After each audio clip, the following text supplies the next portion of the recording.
When you're entering the Windjammer Restaurant, you need to go to wash your hands and sanitize your hands. And to make sure you do, there is a gentleman here who is a designated washy-washy person. Washy-washy, happy.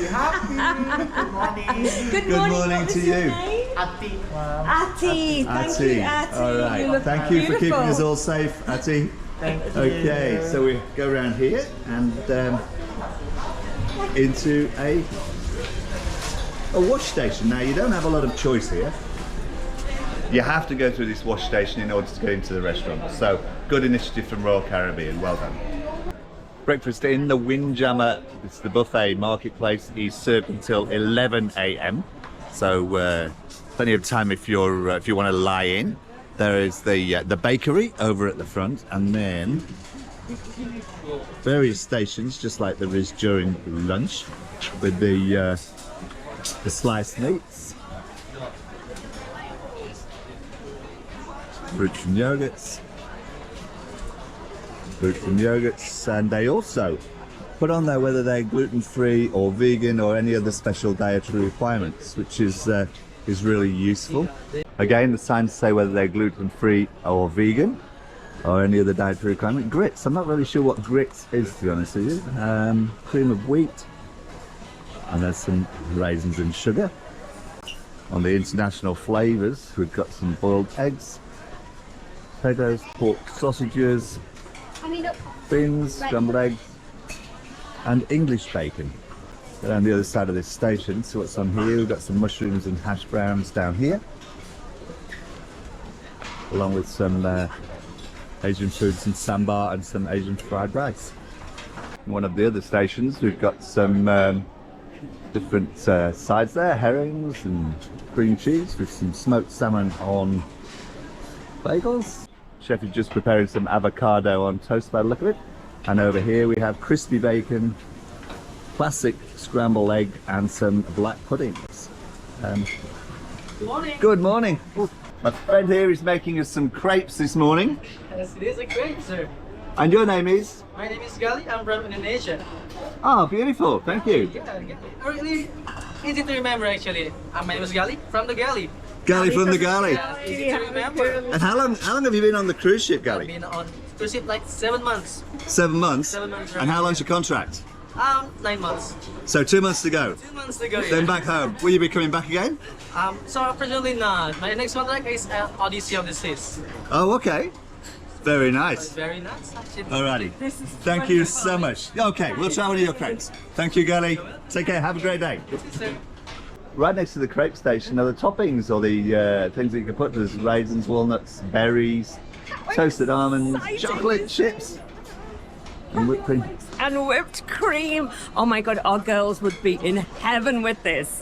I think Gabby and Maddie would just be piling up those pancakes. How fantastic is that? And you could be more sensible and grown up and just have fresh fruit on your crepes. True. But you're on holiday. But why would you when you've got all this? Chocolate chips and whipped cream. That's so exciting. In the gluten-free station, we've got some English-style cooked bacon, some classic scrambled eggs, corned beef hash, baked beans, and some Asian offerings. Over in the bakery section, there's a variety of breads: English muffin, bagel, white bread, brown bread, and some sticky bun at the end. If sticky bun for breakfast is what you desire. Plenty of fruits available on the fruit station, with melons and oranges and pineapples, and pears at the end. We are in the Windjammer Marketplace at breakfast time. It's now about 10:30, still really bustling with people, and Robert's just given you a tour of the food, the breakfast selection. This is the queue for the coffees. And they serve Starbucks coffees. There are 2 sizes. There is a medium and there is a long. And that is a decent long size. This is $5.75 US dollars, and the medium is $4.15. It's very quick actually once you get to the front. Now, I did ask about these specialty milks. They do 2 non-dairy, a soy and an almond milk. I asked to see the cartons. The almond milk is just the regular ordinary, which we know splits and will not hold the coffee. The soy was not barista, but it said it was extra creamy. So let's give it the taste test.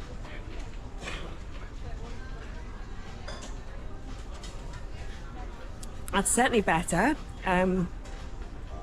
It's weak. It's very, very weak coffee. A little bit bitter on the back taste, but that's certainly more drinkable. So I think I'll probably ask for an extra shot next time.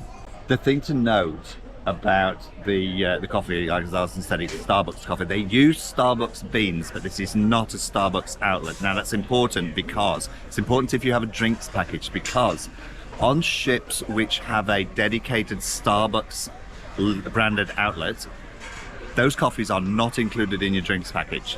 However, on here, where there's no licensed Starbucks outlet and they just use the Starbucks beans, they are included in your beverage package. Good morning. We are day 4 of our cruise and we are just enjoying breakfast in the Windjammer.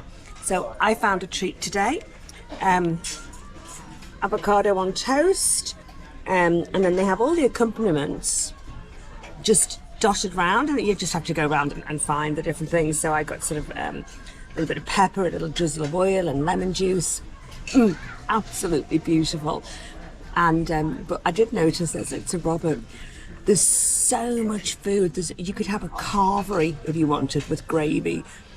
Everything you could possibly think of out for you, and people just walk around with their plates like deer in headlights. There is a carvery. We've got a ham up there today. I know, it's good coffee. They've even got special fried rice. Special fried rice. I mean, I actually love special fried rice for breakfast, but it's normally only that treat you get after you've had Chinese the night before, but they actually have it here for breakfast. Wonderful assortment. Yeah, or you get, you know, people are wandering around. It's like a bit like the IKEA shuffle, you know, where you're kind of walking around with your plates, just looking at everything. But yeah, I challenge you to go hungry on the Quantum of the Seas. I have gone to the international section, and I've got a selection of the international. In fact, I've got pretty much all of the international flavours that were on offer today. See if I can remember these. So the first one was Asian fried rice.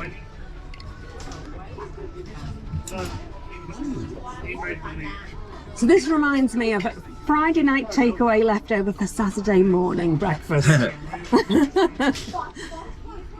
Yeah, that's fried rice with some peas and carrots and corn in there.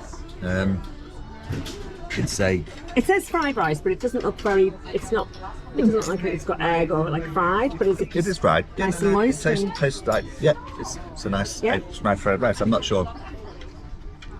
It's not my thing for breakfast, but there we go. I could eat that. It's got a good flavour actually. A little bit of salt, not too much. This one was called sambar. Now, I have no idea what it is. My apologies to anybody who does. So I don't really know what I'm tasting. Is it meat? Or is it rice? No, there doesn't seem to be any meat in it. And I think this one was a gluten-free option. It's lots of vegetables. It's like a vegetable stew. It's not chunky vegetables either. It's very small bits of vegetables. Spicy? Just No, spicy. tomatoey? Yeah, a bit of tomato.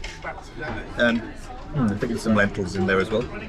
The vegetables and lentils, it's very much like a vegetable stew. Now this one was rice kidichi. KHICHDI. I think. My apologies again if I'm really pronouncing it wrong. I don't know the word. I don't know the dish. Does it look like Indian? I'll tell you this. It's rice. Flavours. It's got rice. It looks very sticky. It looks like it's done in coconut cream. Yeah, I would say it's an Indian dish. It's a mild curry flavour. It's rice. It's got some lentils in there again. Again, no meat. I didn't see any meat in there, so it looks like this is a vegetarian dish as well. That looks right up my street. Is it flavoursome? It is very flavoursome, actually. Is it cold? Are these served cold? No, they're warm. They are hot. They're warm. Yeah. This is. I'm not sure what it's in. so I'm not sure whether it's vegan friendly or not. There's clearly something in there now. Whether that's a dairy product or not, I don't know. I suspect not. I suspect not. That's very tasty. That's very nice. And the final one I've heard of, but I've never heard. Don't know what it is. Biscuits and gravy. It's the scone. Not even sure how you're supposed to eat this actually, but I'll go with a knife and fork. I don't know whether you dip it in there. But it looks like just taste the scone first. It was called scone and gravy, but it is actually Biscuits and gravy. biscuits and gravy. That's right, biscuits and gravy. But the gravy is kind of it's like a mushroomy or a carbonara kind. It contains meat. It did say contains meat. Excuse me. So what's your biscuit like then? It's a scone or scone. Scone, whatever your preference. Leave a comment below. I'm not sure how you would leave a comment to say how you pronounce it, but do your best. I don't know. Do Phonetics. own or Phonetics. on. Yeah. So gravy, which is like a creamy sauce, really.